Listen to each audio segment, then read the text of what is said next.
నమస్కారం బీబీ9 న్యూస్ వార్తలకు స్వాగతం. ముందుగా వార్తలోని ముఖ్యాంశాలు.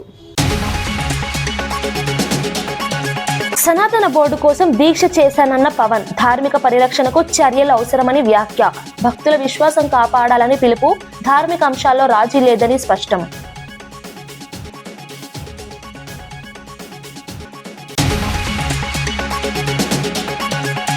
సాగునీటి ప్రాజెక్టులపై చర్చకు హరీష్ సవాల్, మైకులు కట్ చేయకుండా అసెంబ్లీలో చర్చ, ప్రజలే న్యాయ నిర్ణేతలని వ్యాఖ్య, పారదర్శకత కోరిన మాజీ మంత్రి.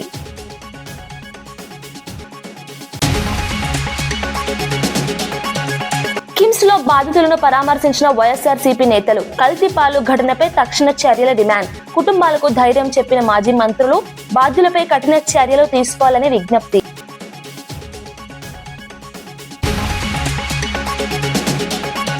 నగ్న రాజకీయాల వ్యాఖ్యపై రాహుల్ కౌంటర్, అహింసాత్మక నిరసన ప్రజాస్వామ్య హక్కు అని వ్యాఖ్య, ట్రేడ్ డీల్ పై ప్రభుత్వం సమాధానం చెప్పాలని డిమాండ్, నిరసన హక్కును గౌరవించాలని పిలుపు.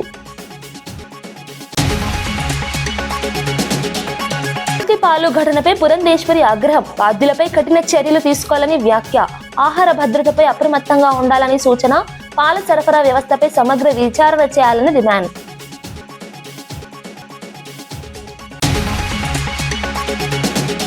రాజమండ్రిలో కల్తీపాలు ఘటనలో అనారోగ్యానికి గురై కిమ్స్ ఆసుపత్రిలో చికిత్స పొందుతున్న బాధితులను వైఎస్ఆర్సీపీ నేతలు పరామర్శించారు.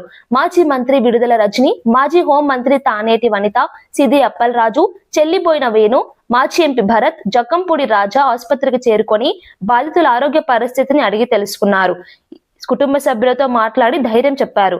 ఈ ఘటనపై ప్రభుత్వం తక్షణ చర్యలు తీసుకోవాలని డిమాండ్ చేశారు. కల్తీ పాల సరఫరాకు బాధ్యులపై కఠిన చర్యలు తీసుకోవాలని కోరారు. బాధితులకు పూర్తి స్థాయి వైద్య సహాయం అందించాలని సూచించారు. ఇలాంటి ఘటనలు పునరావృతం కాకుండా పర్యవేక్షణ కట్టుదిట్టం చేయాలని తెలిపారు.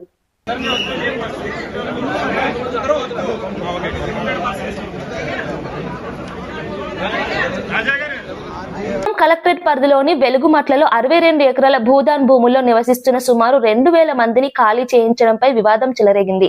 కొంతమంది కాంట్రాక్టర్ల ప్రయోజనం కోసం కాంగ్రెస్ ప్రభుత్వం అన్యాయంగా వ్యవహరిస్తోందని అడ్వకేట్ సుగుణరావు ఆరోపించారు. 15 సంవత్సరాల క్రితం పేదలకు పట్టాలు ఇచ్చారని, హైకోర్టు కూడా వారికి హక్కులకు సమర్థించిందని తెలిపారు. ఆ పట్టాలు రాజ్యాంగబద్ధంగా చట్టబద్ధంగా వాళ్ళు నివాసం ఉంటున్నారు. వాళ్ళకి భూదాన బోర్డు వాళ్ళు పట్టాలు ఇచ్చింది. అదేవిధంగా హైకోర్టు వారు పట్టాలు ఇచ్చారు. భూదాన బోర్డు వాళ్ళు వాళ్ళకి అనేక మంది వాళ్ళ నివాసం ఉండడానికి హక్కు ఉందని చెప్పి పట్టాలు కూడా ఇవ్వడం జరిగింది. ఈ పట్టాలు ఇచ్చిన తర్వాత అనేక మంది వాళ్ళని ఇబ్బంది పెడతా ఉంటే, అనేక మంది ఆ భూమిని ఆక్రమించుకొని ఇబ్బంది పెడతా ఉంటే వాళ్ళు హైకోర్టుకి వెళ్లి హైకోర్టులో కూడా స్టే తెచ్చుకోవడం జరిగింది. హైకోర్టు వారు కూడా, గౌరవ తెలంగాణ హైకోర్టు వారు కూడా అక్కడ పేదలు ఉండవచ్చు, వాళ్ళని ఇబ్బంది పెట్టొద్దు, వాళ్ళు ఉండాలని చెప్పేసి హైకోర్టు వారు స్టే ఇచ్చారు, ఆదేశాలు ఇచ్చారు. రెవెన్యూ వాళ్ళు కానీ, పోలీసు వారు కానీ ఎవరు కూడా జోక్యం చేసుకోవడానికి వీలు లేదు అని చెప్పి చాలా స్పష్టమైన ఆదేశాలు హైకోర్టు వాళ్ళు ఇచ్చారు. అంతేకాదు హైకోర్టులో వాళ్ళకి నీళ్లు ఇవ్వండి, కరెంట్ ఇవ్వండి, వాళ్ళ చీకట్లో మగ్గొద్దు, వాళ్ళ చిన్న పిల్లలు ఉన్నారు, వాళ్ళకి స్కూల్ ఏర్పాటు చేయండి, హాస్పిటల్ ఏర్పాటు చేయండి, కరెంట్ ఇవ్వండి, నీళ్లు ఇవ్వండి అని చెప్పేసి కూడా హైకోర్టు వాళ్ళు ఆదేశాలు ఇచ్చారు. అదేవిధంగా lower court AI impact summit నేపథ్యంలో యూత్ కాంగ్రెస్ నిరసనలను ప్రధాని మోదీ నగ్న రాజకీయాలని విమర్శించగా, లోక్సభ ప్రతిపక్ష నేత రాహుల్ గాంధీ ఘాటుగా స్పందించారు.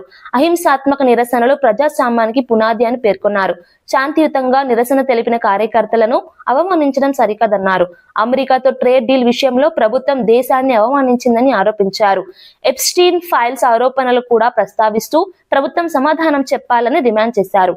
నిరసన హక్కును గౌరవించాలని హితవు పలికారు. ప్రజాస్వామ్య విలువలను కాపాడాలని పిలుపునిచ్చారు. ये शर्म की बात, देश को आपने बेचा है. पहली शर्म की बात जो यूएस के साथ आपने ट्रेड डील की है, जिसमें हिंदुस्तान को कुछ नहीं मिला और हमारा पूरा देश आपने अमेरिका को बेच दिया है. हमारे देश का डेटा दे दिया, किसानों को खत्म कर दिया, टेक्सटाइल इंडस्ट्री बर्बाद कर दी. ये शर्म की बात. दूसरी शर्म की बात, एप्स्टीन जो पीडोफाइल है, उसकी फाइलों में, उसकी ईमेल में आपका नाम, आपके मंत्रियों का नाम और आपके दोस्तों का नाम, तीनों का एक साथ आ रहा है। ये है दूसरी शर्म की बात। और तीसरी शर्म की बात, अदानी पे जो केस चल रहा है, पूरा देश जानता है कि वो अदानी पर नहीं, बीजेपी और आपके फाइनेंशियल आर्किटेक्चर पर केस है और पूरा देश। రాజమండ్రిలో కల్తీ పాలు కారణంగా నలుగురు మరణించిన ఘటనపై ఎంపీ దగ్గుబాటి పురంధేశ్వరి తీవ్ర ఆగ్రహం వ్యక్తం చేశారు. ఈ ఘటన కనువిప్పు కావాలని పేర్కొన్నారు. ఆహార భద్రత విషయంలో అధికారులు అప్రమత్తంగా వ్యవహరించాలని సూచించారు. బాధ్యులపై కఠిన చర్యలు తీసుకోవాలని డిమాండ్ చేశారు. ప్రజల ఆరోగ్యాన్ని ప్రమాదంలో పెట్టే వారిని ఉపేక్షించకూడదన్నారు. పాల సరఫరా వ్యవస్థపై సమగ్ర విచారణ జరిపి నివేదిక ఇవ్వాలని కోరారు.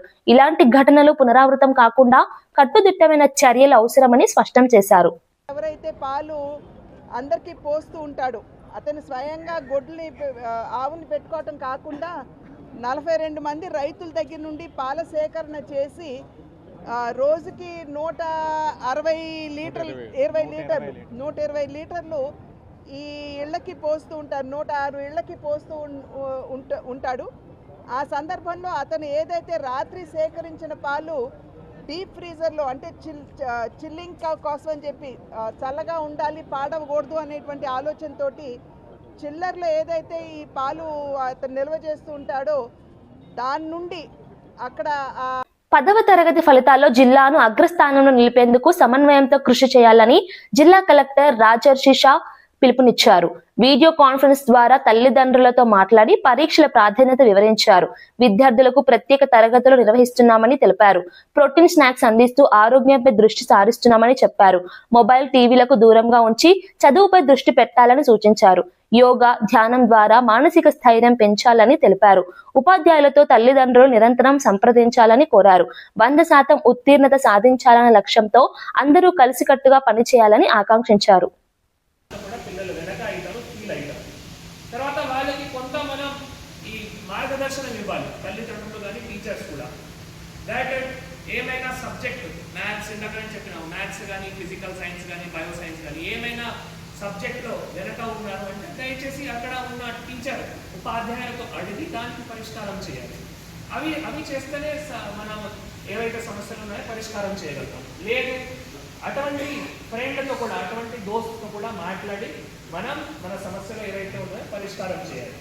తర్వాత మనం ఈ ప్రాక్టీస్ చాలా ఇంపార్టెంట్. ఇందాక మళ్ళీ గజేంద్ర గారు చెప్పారు, మ్యాథ్స్లో ఏం ప్రాక్టీస్ చేయాలి, ఇంగ్లీష్లో ఏం ప్రాక్టీస్ చేయాలి, కొన్ని 2 మార్కుల క్వశ్చన్స్ ఉంటాయి, అటువంటి పైన మనం ఫోకస్ చేయాలి. తర్వాత ఒక టైం టేబుల్ ఉండాలి. ఇందాక నేను టైం టేబుల్ కూడా క్లియర్గా చెప్పాము, డైలీ ఎట్లా టైం టేబుల్ ఉండాలి అంటే అటువంటి చేస్తేనే అక్కడ తల్లిదండ్రులు వాళ్ళ అమ్మాయిలు అబ్బాయిలకి ఇట్లా మంచి వాతావరణం ఇస్తేనే మళ్ళీ అబ్బాయిలు అమ్మాయిలు చాలా మంచి రిజల్ట్స్ కూడా సాధించగలుగుతారు. నేను తల్లిదండ్రులను కూడా కోరుతున్నాము. సో మన లాస్ట్ అకాడమిక్ ఇయర్లో మీ అందరికీ తెలుసు, మన గత అకాడమిక్ ఇయర్లో మన జిల్లా పొజిషన్ అంటే మొత్తం స్టేట్లో చూస్తే 17 స్థానంలో ఉండేది. కానీ లాస్ట్ అకాడమిక్ ఇయర్లో మనం 9 స్థానంకి వచ్చాము. సో ఈసారి తల్లిదండ్రులు కానీ, పిల్లలు కానీ, ఉపాధ్యాయులు కానీ, ప్రధానోపాధ్యాయులు కానీ అందరూ కృషి చేసి ఈసారి మళ్ళీ జిల్లా మొత్తం రాష్ట్రంలో టాప్ 3లో రావాలి మేము కోరుతున్నాము. మనం టాపర్స్ ఎవరైతే ఉన్నారో మనం లాస్ట్ ఇయర్ కూడా మళ్ళీ ప్రభుత్వం నుంచి వారికి బహుమతి కూడా రావడం జరిగింది. దాంతోపాటు మనం ఇక్కడ జిల్లాలో కూడా వారికి ట్యాబ్స్ ఏవైతే ఉంటాయో అటువంటివి కూడా ఇవ్వడం జరిగింది. సో మనం తప్పకుండా ప్రోత్సహిస్తున్నాము. ఇంకా కూడా ఏమైనా చేయాల్సిన ఉంటే ఇంకా 1.5 monthలో మనం చేస్తున్నాము. Amaravati inner ring road alignment కుంభకోణం కేసులో విచారణను హైకోర్టు మార్చి 10కి వాయిదా వేసింది. సీఎం చంద్రబాబు నాయుడు ముందస్తు బెయిల్ రద్దు చేయాలని మాజీ ఎమ్మెల్యే ఆళ్ల రామకృష్ణారెడ్డి దాఖలు చేసిన పిటిషన్పై కోర్టు విచారణ జరిపింది. ఇరు పక్షాల వాదనలు విన్న న్యాయస్థానం తదుపరి విచారణ తేదీ నిర్ణయించింది. ఈ కేసు రాజకీయంగా ప్రాధాన్యత సంతరించుకుంది. విచారణపై రాష్ట్ర వ్యాప్తంగా ఆసక్తి నెలకొంది. తదుపరి దశలో కీలక పరిణామాలు చోటు చేసుకునే అవకాశం ఉంది. మేము వాయిదా వేస్తున్నామని చెప్పారు. నేను ఒకటే చెప్పదలుచుకున్నాను అందరికీ కూడా, ఖచ్చితంగా చంద్రబాబు నాయుడు ఈ కేసులో తొలి ముద్దాయి, నారా లోకేష్ గారు 14వ ముద్దాయి, అదేవిధంగా మంత్రి నారాయణ గారు, ఆయనకు కూడా సుమారు 150-200 ఎకరాలు ఇవాళ ఇదే ఇన్నర్ రింగ్ రోడ్డుని కాచుకొని ఉన్నాయి. ఇవన్నీ కూడా అసలు ఒకళ్ళ నుంచి ఒకళ్ళకి ఎలా ఆర్కే హౌసింగ్ అంజనీ కుమార్ గారికి నారాయణ గారికి ఏ విధమైనటువంటి సంబంధాలు ఉన్నాయి, ఆర్థిక లావాదేవీలు జరిగినాయి, ఏ విధంగా ఒకళ్ళకొకళ్ళు బినామీలుగా ఉన్నారు, ఏ విధంగా చంద్రబాబు నాయుడు గారు హెరిటేజ్ ఫుడ్స్కి సంబంధించి లాభాలు జరిగినాయి, ఇవన్నిటి కూడా ఆ రోజుల్లో సిఐడి వాళ్ళు గౌరవ న్యాయస్థానంలో అఫిడవిట్ రూపంలో వేస్తున్నారు. కాబట్టి ఎన్ని వాదనలు మరి చంద్రబాబు నాయుడు గారు కానీ అటు గవర్నమెంట్ వాళ్ళు వినిపించినా కూడా న్యాయస్థానం నిలబడుద్దని చెప్పి నేను నమ్ముతా ఉన్నాను. ఖచ్చితంగా చంద్రబాబు నాయుడు గారు ఈ కేసులో ముద్దాయిగా తేల్తాడని చెప్పి నేను భావిస్తా ఉన్నాను. TRS working president KTR Adilabad జిల్లా పర్యటనకు చేరుకున్నారు. నెరడిగొండ టోల్ గేట్ వద్ద బోధ్ ఎమ్మెల్యే అనిల్ జాదవ్ పార్టీ శ్రేణులు ఘన స్వాగతం పలికారు. కేటీఆర్ పర్యటన సందర్భంగా పార్టీ కార్యక్రమాలు నిర్వహించనున్నారు. స్థానిక సమస్యలపై చర్చించనున్నారు. కార్యకర్తల ఉత్సాహం కనిపించింది. జిల్లాలో పార్టీ బలోపేతంపై దృష్టి సారించనున్నట్లు సమాచారం.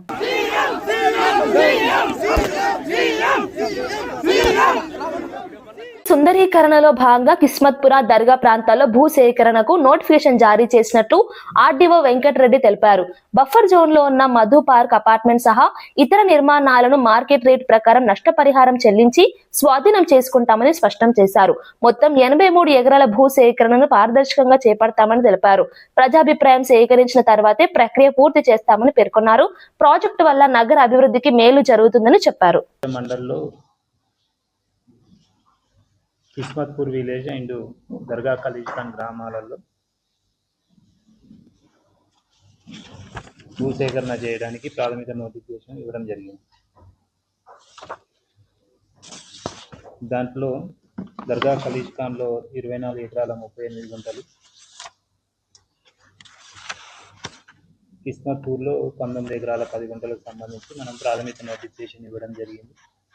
అయితే ఈ 2 గ్రామాలకు సంబంధించి ఏదైతే మనకి రిక్రియేషన్ ఎంఆర్డీసీఎల్ నుంచి రావడం జరిగిందో దానికి సంబంధించి చూసినప్పుడు ఈ 2 గ్రామాలలో నోటిఫై చేసిన ఏరియా అంతా కూడా బండు కింద 500 మీటర్స్ లోపల ఉన్న ఏరియాకి సంబంధించిన ప్లేస్ అది. So as per existing rules ప్రకారము బండు కింద 500 మీటర్ల లోపు కన్స్ట్రక్షన్స్ ప్రొహిబిటెడ్ ఏరియా అది. భవిష్యత్తులో కానీ ఇప్పుడున్న రూల్స్ ప్రకారం కానీ అక్కడ ఎలాంటి నిర్మాణాలు చేయడానికి అవకాశం లేదు. సో ఇటువంటి భూమిని భూసేకరణ చేసి ఆ భూమిని కోల్పోతున్న రైతులకు కూడా మెరుగైన నష్టపరిహారం చెల్లించి తీసుకోవడానికి ప్రభుత్వము ఏదైతే మూసి సుందరీకరణలో భాగంగా ఈ యొక్క భూసేకరణ కార్యక్రమాన్ని చేపట్టడం జరిగింది. అందులో ముఖ్యంగా ఏదైతే 500 మీటర్ల లోబడి యొక్క నిర్మాణాలకు అనుమతి లేని ప్రాంతం ఏదైతే ఉందో ఆ ప్రాంతానికి సంబంధించి మనము బండి కింద, ముఖ్యంగా ఈ బండి కింద 500 మీటర్ల లోపు కన్స్ట్రక్షన్ అవకాశం లేదు. సో దానికి సంబంధించి ఆ భూమిని సేకరించడానికి మనము భూసేకరణ ప్రక్రియను చేపట్టడం జరిగింది. అంతేకాకుండా ఎగ్జిస్టింగ్ నిబంధన ప్రకారం ఏదైతే ఉందో మూసీ రివర్ కానీ ఈసా రివర్ కానీ 50 మీటర్ల బఫర్ జోన్ వరకు మాత్రమే మనము భూసేకరణ చేయడానికి ప్రక్రియ ప్రారంభించడం జరిగింది. అయితే ఇప్పుడు మనం నోటిఫై చేసిన ఏరియా ఏదైతే దర్గా ఖలీజ్ఖాన్ కానీ కిస్మత్పూర్ ఏరియా కానీ ఇది 500 మీటర్ల బండి కింద ఉంది, విత్ ఇన్ ద 500 మీటర్స్లో ఉంది. ఇది కన్స్ట్రక్షన్కి అవకాశం లేదు. అంతేకాకుండా మనము బండ్లగూడ జాగీర్ అలాగే ఉప్పర్పల్లి హైదర్గూడలో కూడా మనము ఒక 42 ఎకరాలకి ప్రాథమిక నోటిఫికేషన్ ఇవ్వడం జరిగింది. ముఖ్యంగా దీంట్లో బండ్లగూడ జాగీర్కి సంబంధించి మధు రిజ్ పార్క్ సంబంధించి వాళ్ళకి 6.5 ఎకరాల వరకు అపార్ట్మెంట్స్ నిర్మాణంలో ఉండి దాదాపు 425 ఫ్లాట్స్ కూడా అందులో ఉన్నాయి. దానికి సంబంధించి వెరిఫై చేసినప్పుడు దాదాపు వారికి ఉన్న 6.5 ఎకరాలలో 2.5 ఎకరాల పైబడి కూడా 50 మీటర్ బఫర్ జోన్లో వస్తుంది. దాదాపు 30 నుంచి 40% ఫ్లాట్స్ బఫర్ జోన్లో ఉన్నాయి. గతంలో వారు కన్స్ట్రక్షన్ చేసినప్పుడు అనుమతుల మేరకే కన్స్ట్రక్షన్ చేసి దాంట్లో నిర్మాణం కంప్లీట్ చేసినామని చెప్పేసి చెప్పడం జరిగింది. ఆ రోజుల్లో అనుమతులు కూడా తీసుకున్నామని కూడా చెప్పడం జరిగింది. అయినప్పటికీ ప్రభుత్వము హైదరాబాద్ సైబర్ క్రైమ్ పోలీసులు ఆపరేషన్ ఆక్టోపస్ పేరుతో దేశవ్యాప్తంగా భారీ నెట్వర్క్ ను ఛేదించారు. 16 రాష్ట్రాల్లో ఒకేసారి దాడులు నిర్వహించి 104 మంది నిందితులను అరెస్ట్ చేశారు. వీరిలో బ్యాంకు అధికారులు కూడా ఉండటం కలకలం రేపింది. నిందితులపై మొత్తం 1055 కేసులు నమోదయ్యాయి. ఇప్పటి వరకు సుమారు 127 కోట్ల రూపాయల మోసాలకు పాల్పడ్డట్లు పోలీసులు వెల్లడించారు. వారి వద్ద నుంచి 36 లక్షల నగదు 200కు పైగా మొబైల్ ఫోన్లు స్వాధీనం చేసుకున్నారు. ఆన్లైన్ మోసాలు, ఫిషింగ్, బ్యాంకింగ్ ఫ్రాడ్లపై దర్యాప్తు కొనసాగుతోంది. ఈ ఆపరేషన్ తో సైబర్ నేరాలకు పెద్ద దెబ్బ తగిలిందని పోలీసులు తెలిపారు.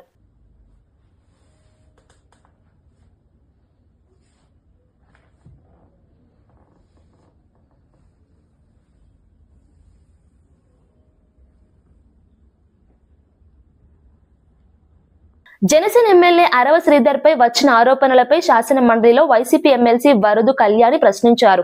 ఒక మహిళ మీడియా ముందుకు వచ్చి తనపై 5 సార్లు బలవంతపు అబార్షన్ చేయించారని ఆరోపించిందని గుర్తు చేశారు. ఇలాంటి తీవ్రమైన ఆరోపణలు ఉన్నప్పటికీ పోలీసులు ఇప్పటి వరకు ఎందుకు చర్యలు తీసుకోలేదని నిలదీశారు. బాధితురాలికి న్యాయం జరగాలని డిమాండ్ చేశారు. మహిళల భద్రతపై ప్రభుత్వం స్పష్టమైన వైఖరి ప్రకటించాలని కోరారు. ఈ అంశంపై సమగ్ర విచారణ జరిపి నిజానిజాలు బయట పెట్టాలని విజ్ఞప్తి చేశారు. Please.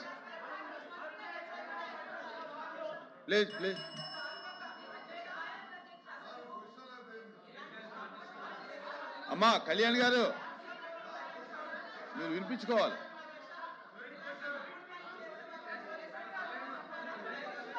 ఇలాంటి దుర్మార్గులు మహిళల మీద, చిన్నారుల మీద అత్యాచారాలు చేస్తున్నారు. ప్రభుత్వ ఉద్యోగుల ఆరోగ్య భద్రత కోసం క్యాష్లెస్ ఎంప్లాయీ హెల్త్ స్కీమ్ అమలుకు మంత్రివర్గం ఆమోదం తెలిపింది. ఈ పథకం కింద 3,56,000 మంది రెగ్యులర్ ఉద్యోగులతో పాటు 2,88,000 మంది పెన్షనర్లు మరియు వారి కుటుంబ సభ్యులు కలిపి మొత్తం 17,07,000 మందికి లబ్ధి చేకూరనుంది. ఇకపై ఎంపానల్ ఆసుపత్రిలో ₹1 కూడా చెల్లించకుండానే వైద్య సేవలు పొందే అవకాశం ఉంది.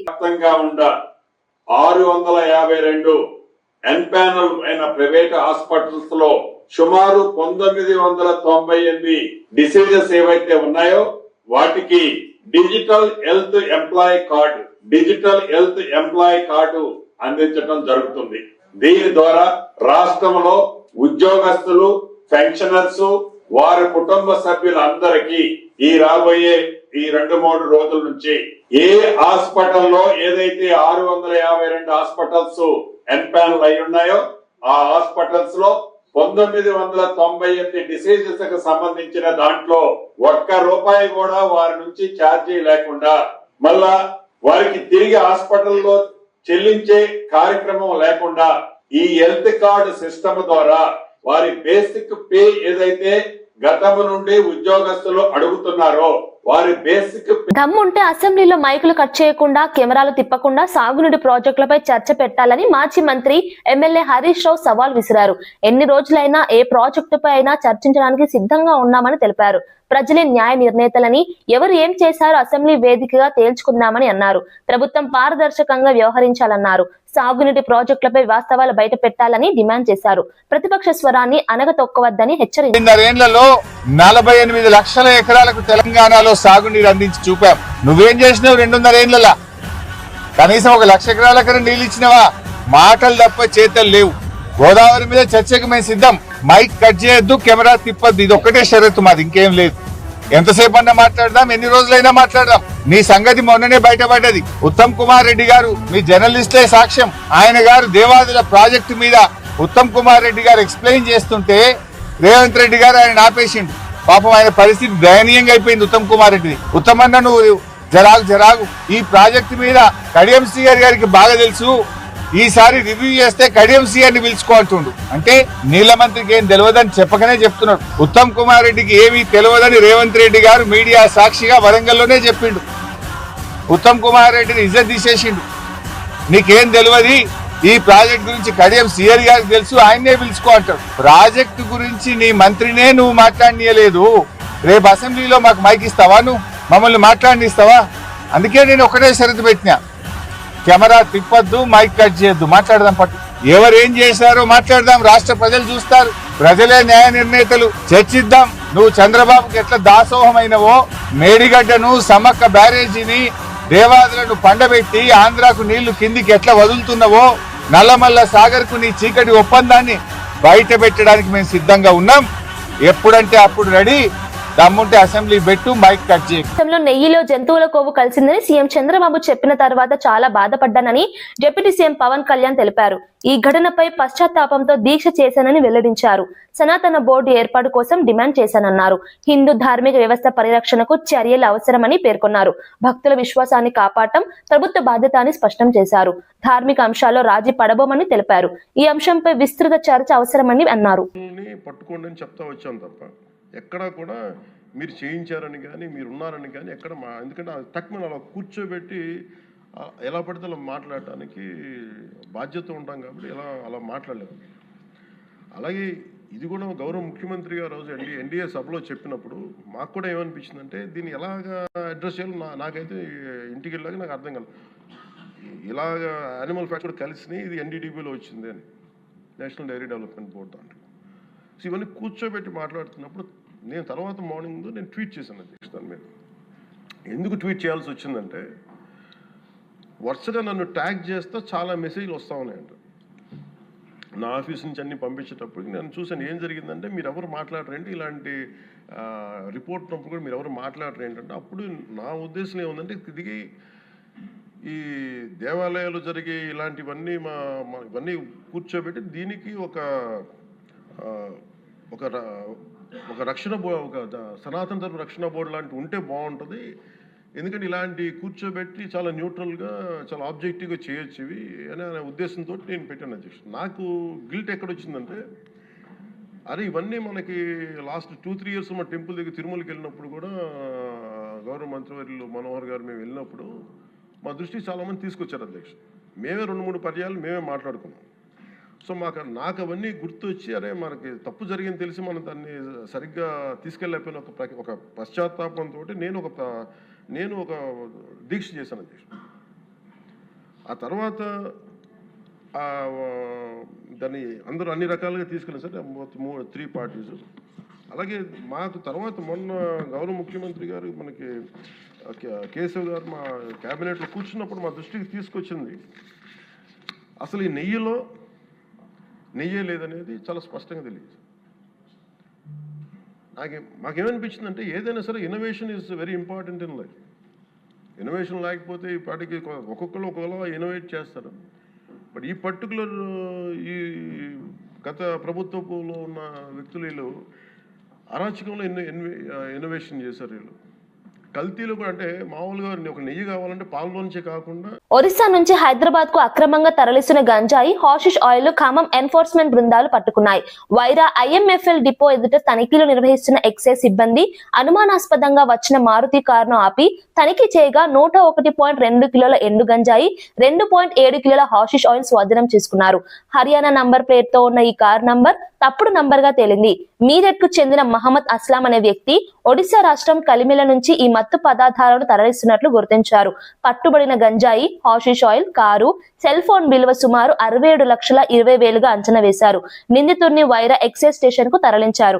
సమాచారం ఉంటే టోల్ ఫ్రీ నంబర్ 1800-425-2523 కు తెలియజేయాలని అధికారులు విజ్ఞప్తి చేశారు. పబ్లిక్ మీ ద్వారా మనం ఏంటంటే ఈ గంజాయి, డ్రగ్స్, నాటు సారాయి, ఇతర మాదక ద్రవ్యాల మీద ఏదైనా ఇన్ఫర్మేషన్ ఉంటే 1800-425-2523 1800-425-2523కి సమాచారం చేరవేస్తే వారి యొక్క వివరాలు మేము కన్సీల్ చేస్తాము, ఎవరికి చెప్పాము. ఈ తద్వారా సమాజాన్ని మనందరం కలిసి బాగుపరచుకొని డ్రగ్స్ రహిత తెలంగాణ కోసం ఉద్యమిద్దాము, మనందరము చేయి కలుపుదామని మీ అందరికీ కోరుకుంటున్నాం. సార్ సుమారు ఎన్ని కేజీలు?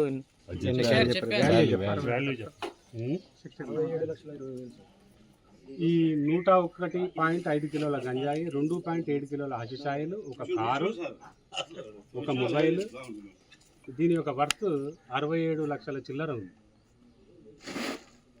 రూపాయలు 67 లక్షల చిల్లర దీని యొక్క వర్త్, ఈరోజు సీజ్ చేసినటువంటి ప్రాపర్టీ వర్త్. Thank you. వార్తలు ముగించే ముందు ముఖ్యాంశాలు మరోసారి.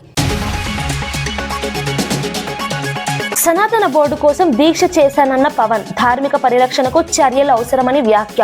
భక్తుల విశ్వాసం కాపాడాలని పిలుపు, ధార్మిక అంశాల్లో రాజీ లేదని స్పష్టం.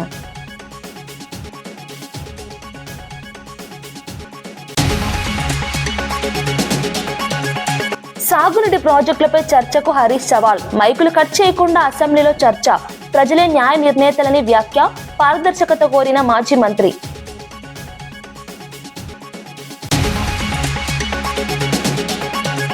కిమ్స్ లో బాధితులను పరామర్శించిన వైఎస్ఆర్సీపీ నేతలు. కల్తీ పాలు ఘటనపై తక్షణ చర్యల డిమాండ్. కుటుంబాలకు ధైర్యం చెప్పిన మాజీ మంత్రులు. బాధ్యులపై కఠిన చర్యలు తీసుకోవాలని విజ్ఞప్తి.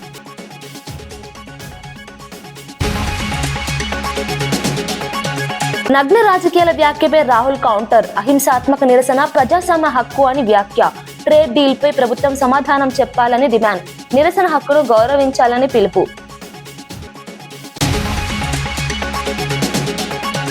పాలు ఘటనపై పురంధేశ్వరి ఆగ్రహం. బాధ్యులపై కఠిన చర్యలు తీసుకోవాలని వ్యాఖ్య. ఆహార భద్రతపై అప్రమత్తంగా ఉండాలని సూచన.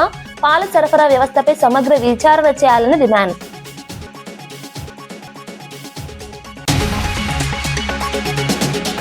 ఇవి ఈనాటి వార్తా విశేషాలు. మరో బులెటిన్లో మళ్ళీ కలుద్దాం. నమస్కారం.